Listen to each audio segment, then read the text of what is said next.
I'm not the kind of guy who takes Tinder too seriously. I use it when I'm bored, swiping through profiles just for fun. But every once in a while, I'll meet someone who seems interesting enough for a real date. That's how I met Sarah. Her profile was pretty bare. No bio, just a couple of photos, blonde hair, big eyes, and a soft smile that made her look sweet and innocent. There was something mysterious about her, and I guess that's what drew me in. When we matched, she messaged me first, which almost never happens. "Hey, you seem cool. Want to meet up tonight?" Straight to the point. I liked that. After a quick back and forth, we agreed to meet at a quiet bar near my place. But there was something that struck me as odd when I tried to look her up on social media. Nothing. No Instagram, no Facebook, no Twitter. It's 2024. Who doesn't have at least one account? I asked her about it casually over text, and she replied, "I don't really like social media. I prefer to keep things private." Okay, fair enough. Some people are like that. I didn't think much of it, and figured I'd just meet her in person and get a better sense of who she was. That night, I arrived at the bar early, expecting her to be late, because most people are, right? But she wasn't. In fact, she was already there, sitting at the bar with a drink in hand, waiting for me. I felt a little uneasy at first. Something about her posture was off. She was sitting perfectly still, her hands neatly folded in her lap, not checking her phone, not even looking around. But when she saw me, she stood up and smiled, that same soft, innocent smile from her pictures. "Hey," she said, her voice sweet but oddly flat. "I'm glad you made it." We sat down and the conversation started off fine. She asked me a lot of questions about myself, almost too many. Where I worked, what I did for fun, where I grew up. But when I tried to ask her the same, she gave vague, one-word answers. When I asked about her family, she just said, "They're not around anymore," and quickly changed the subject. Every time I tried to dig deeper, she would steer the conversation back to me. It felt like I was being interviewed. Something about it gave me the creeps. But I didn't want to seem rude, so I played along. Then things got weirder. Halfway through the night, the bartender came over and asked, "Are you doing okay?" But his eyes were fixed on Sarah. "Yeah, we're fine," I replied, confused. The bartender lingered for a second, still staring at her, then gave me a nod and walked away. Sarah's smile faded slightly, and her gaze followed him until he was out of sight. It was like she was watching him too intently, as if he knew something I didn't. I shook it off and tried to continue the conversation, but now I was starting to feel on edge. Her smile returned, but it was colder, less human. I kept glancing around the bar, feeling this growing sense that something wasn't right. Then she leaned in, her eyes locking onto mine in a way that made my skin crawl.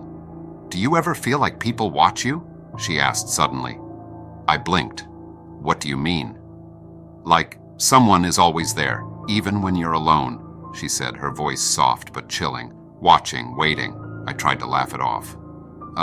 Not really." "Why?"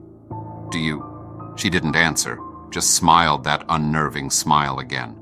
My instincts were screaming at me to leave, but I didn't want to make a scene. I finished my drink and told her I should probably head out. Her face didn't change. She stood up too, still smiling, and said, "I'll walk with you." We stepped outside, and as we started walking, I noticed she didn't speak at all. No small talk, no goodbye, just silence, with her walking a step behind me. I could feel her eyes on me the whole time, but every time I glanced back, she was just staring straight ahead. Finally, when we reached my street, I turned to her and said, "It was nice meeting you. I'll text you later, okay?" She didn't respond. She just stood there staring at me with that same smile frozen on her face. I turned to walk toward my apartment, feeling her eyes burn into my back.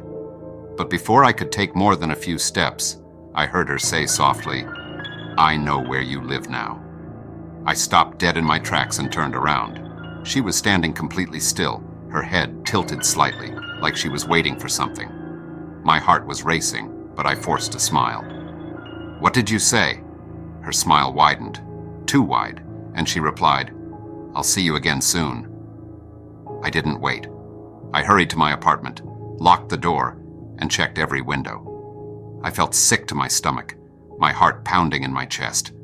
I tried to shake it off as just a weird date, but something about her felt off, like she wasn't real. The next day, I decided to delete Tinder. I was done with it. But before I did, I went to look at Sarah's profile one last time. It wasn't there. Not only had she unmatched me, her entire profile was gone, like it never existed in the first place. I even tried asking around if anyone had ever seen her at that bar before, but the bartender didn't remember her. He looked at me strangely when I described her, like he thought I was making it up. Then last night, as I was heading to bed, I got a text from an unknown number. It was a photo of me walking home, alone. The message underneath: "I told you I'd see you again soon. I'm writing this because I don't know what else to do. I can't stop thinking about her, about that smile, about the way she knew. I've been looking over my shoulder every time I leave my apartment, and I swear I've seen her just standing there watching me, waiting. I don't know how, but she found me. And now, I don't think I'll ever be able to get rid of her."